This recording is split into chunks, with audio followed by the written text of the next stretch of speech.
दोस्तों जैसा कि हम जानते हैं क्लास 10th में हर एक विषय में 20 नंबर के बहुविकल्पीय प्रश्न आएंगे जो कि ओएमआर शीट पर आपको गोले काले करने होंगे। सही ऑप्शन सेलेक्ट करके बॉल फिल करने होंगे ओएमआर शीट पर।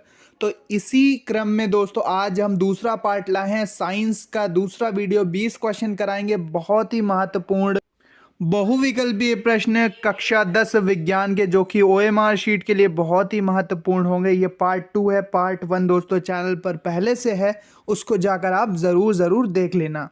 तो शुरू करते हैं आज का पार्ट। देखेंगे 20 क्वेश्चन फिजिक्स के, उसमें कुछ प्रश्न होंगे, केमिस्ट्री के होंगे और बायोलॉजी के होंगे। बहुत ही ज़्यादा महत्वपूर्ण होने वाली वीडियो है। चैनल पर नए हो तो सब्सक्राइब कर लो। यहाँ पर model paper, question paper class 10th और 12th की लगातार तैयारी होती रहती है। यहाँ पर इंपॉर्टेंट क्वेश्चंस भी दोस्तों आपको मिलते रहेंगे। साथ ही साथ यहाँ पर पीडीएफ भी आपको इंपॉर्टेंट क्वेश्चंस का मिल जाता है। उसके लिए टेलीग्राम चैनल है जिसका लिंक डिस्क्रिप्शन में मिल जाएगा। आप वहाँ पर जाकर टेलीग्राम को ज्वाइन कर सकते हो। सबसे पहले फिजिक्स से शुरू करते हैं। क्वेश्चन नंबर 1 दिया हुआ है विज्ञान कक्षा 10 का। किसी विद्युत धारावाही सीधी लंबी परिनालिका के भीतर चुंबकीय क्षेत्र कैसा होता है? तो सही विकल्प है यहाँ पर ऑप्शन डी, सभी बिंदुओं पर समान होता है। तो डी वाला, 4 गोले दिए होंगे ना, आपने करा होगा हाफ ईयरली में। तो डी वाला यहाँ पर आपको ब्लैक बॉल पॉइंट पेन या ब्लू बॉल पॉइंट पेन से जैसा भी ओएमआर पर निर्देश दिया हो उसको काला करना होता है। तो यहाँ पर डी ऑप्शन सही है। अगला प्रश्न है, एक गतिमान आवेशित कण उत्पन्न करता है। देख सकते हैं आप कितना ज़्यादा इंपॉर्टेंट प्रश्न है ये। 2013, 14 और 16 में आया था। तो दोस्तों एक गतिमान आवेश चुंबकीय व विद्युत क्षेत्र दोनों, ठीक है, एक गतिमान आवेशित कण उत्पन्न करता है, विद्युत क्षेत्र भी उत्पन्न कर सकता है और चुंबकीय क्षेत्र भी उत्पन्न कर सकता है। तो यहाँ पर सी वाला ऑप्शन सही है।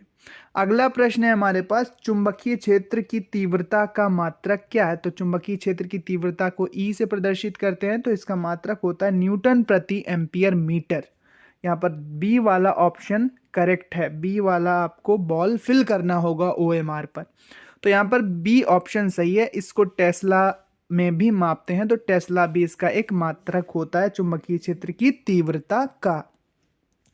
अगला प्रश्न है हमारे पास, चुंबकीय क्षेत्र की तीव्रता का मात्रक दोस्तों वेबर प्रति मीटर स्क्वायर भी होता है। तो यहाँ पर ऑप्शन बी वाला करेक्ट है। 2-3 मात्रक होते हैं चुंबकीय क्षेत्र की तीव्रता के।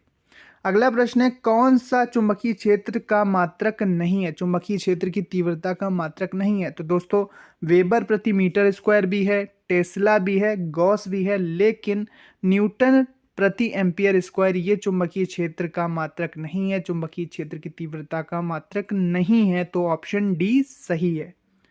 अगला प्रश्न है, वेबर किस राशि का मात्रक है? तो वेबर हम जानते हैं चुंबकीय फ्लक्स का मात्रक है। बी वाला विकल्प, बी वाला ऑप्शन सही है। चलिए बढ़ते हैं अगले प्रश्नों की तरफ। अब करेंगे हम केमिस्ट्री के प्रश्न दोस्तों। इसके बाद यहाँ पर बायोलॉजी के भी प्रश्न करेंगे। सभी प्रश्न इंपॉर्टेंट हैं। वीडियो को शुरुआत से लेकर एंड तक जरूर देखना। बीच में छोड़ के जाओगे तो कुछ भी समझ में नहीं आएगा। अगला प्रश्न है, पेयजल को जीवाणु रहित, केमिस्ट्री के स्टार्ट हुए यहाँ पर। पेयजल को जीवाणु रहित करने में क्या प्रयोग किया जाता है? तो ब्लीचिंग पाउडर का प्रयोग एंटीबैक्टीरियल और एंटीसेप्टिक प्रॉपर्टी के कारण पेयजल को शुद्ध करने में किया जाता है। ब्लीचिंग पाउडर का सूत्र होता है CaOCl2, ठीक है, ब्लीचिंग पाउडर। ए विकल्प सही है, ए ऑप्शन करेक्ट है। खाने के सोडे का रासायनिक सूत्र जानते हैं, NaHCO3, बेकिंग सोडा भी इसे कहते हैं। तो ये वाला बी वाला ऑप्शन सही है। अगला हमारे पास, प्लास्टर ऑफ पेरिस में कितने अणु जल के क्रिस्टलिन जल के होते हैं? ठीक है, तो इसमें एक अणु क्रिस्टलिन जल का होता है प्लास्टर ऑफ पेरिस में। अगला प्रश्न है हमारे पास, क्षारक के साथ हल्दी का रंग कैसा होता है? तो क्षारक के साथ दोस्तों हल्दी भूरा और लाल कलर उत्पन्न करती है। तो सी वाला ऑप्शन करेक्ट है, 2019 में पूछा गया था। अगला प्रश्न है हमारे पास, बेकिंग पाउडर को गर्म करने पर कौन सी गैस निकलती है? तो बेकिंग पाउडर को अगर हम गर्म करेंगे तो CO2 गैस निकलेगी। NaHCO3 को अगर हम हीट करेंगे तो यहाँ पर क्या बन जाएगा? NaOH बन जाएगा और CO2 गैस दोस्तों बाहर निकल जाएगी, क्योंकि यहाँ पर कार्बोनेट मूलक उपस्थित होता है जहाँ से CO2 गैस निकलेगी। तो सी वाला विकल्प सही है, सी वाला गोला काला कर देना। अगला प्रश्न देखते हैं, सल्फर डाइऑक्साइड का जलीय विलयन कैसा होता है। सल्फर डाइऑक्साइड का जलीय विलयन अम्लीय होगा, क्योंकि ये जल के साथ क्रिया करके दोस्तों सल्फ्यूरस अम्ल बनाती है। तो SO2 जब जल में मिलाया जाएगा तो बन जाएगा H2SO3, सल्फ्यूरस अम्ल दोस्तों बन जाएगा। अगला प्रश्न है, एक विलयन का पीएच मान 3 है, या विलयन कैसा है। तो हम जानते हैं 7 से कम है तो विलयन अम्लीय होगा, 7 से अधिक है तो विलयन क्षारीय होगा, 7 है तो विलयन उदासीन होगा। क्योंकि 7 से कम है 3 तो ये विलयन कैसा हो जाएगा, अम्लीय। सी ऑप्शन सही है। शुद्ध जल का पीएच मान क्या होता है। तो शुद्ध जल का पीएच मान 7 होता है, ऑप्शन सी यहाँ पर भी सही है।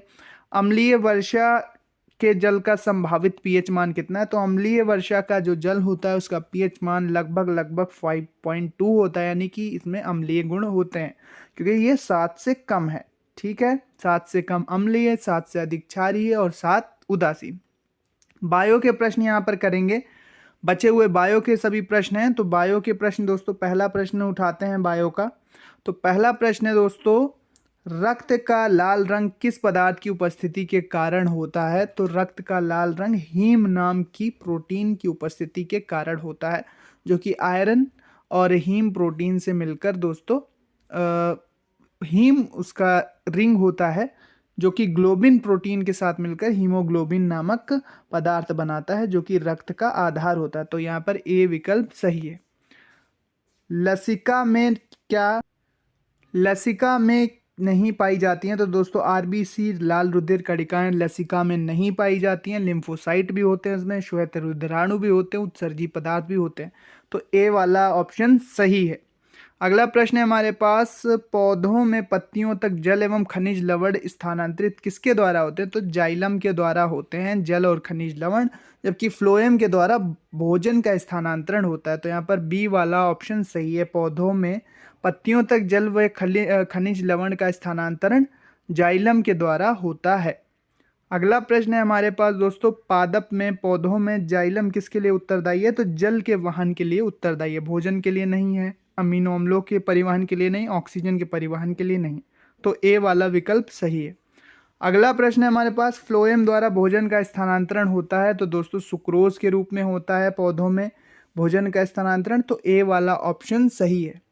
इसके बाद है हमारे पास लास्ट प्रश्न है, पौधों में भोजन का स्थानांतरण किसके द्वारा होता है। तो फ्लोएम द्वारा होता है। बी वाला ऑप्शन सही है यहाँ पर, बी वाला।